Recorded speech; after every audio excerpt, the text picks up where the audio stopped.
tous les endroits de la Terre ont leurs propres caractéristiques. Et la Méditerranée, c'est finalement une mer fermée. Hein.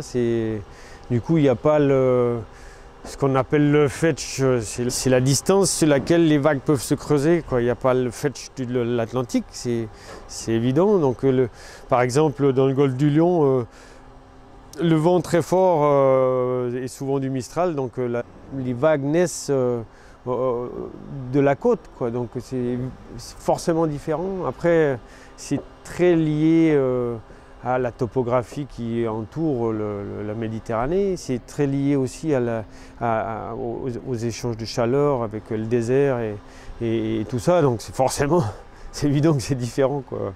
Le Gibraltar, c'est un endroit très particulier dans le monde parce que c'est un passage très étroit, un passage où le vent est très particulier parce qu'il y a un effet venturi, c'est-à-dire un effet de couloir.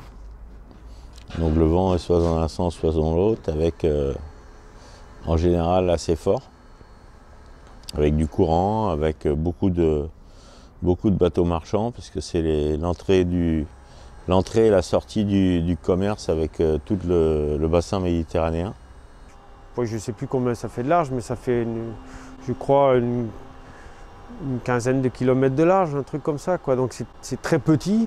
Je dis c'est un endroit spécial après qui est rendu compliqué par le fait qu'il y a tout le trafic maritime qui passe par là, tous les bateaux qui viennent de l'Atlantique qui vont en mer Méditerranée, en mer Noire, même qui vont passer le canal de Suez et tout ça, ils passent par Gibraltar. Donc il y a un trafic hyper important.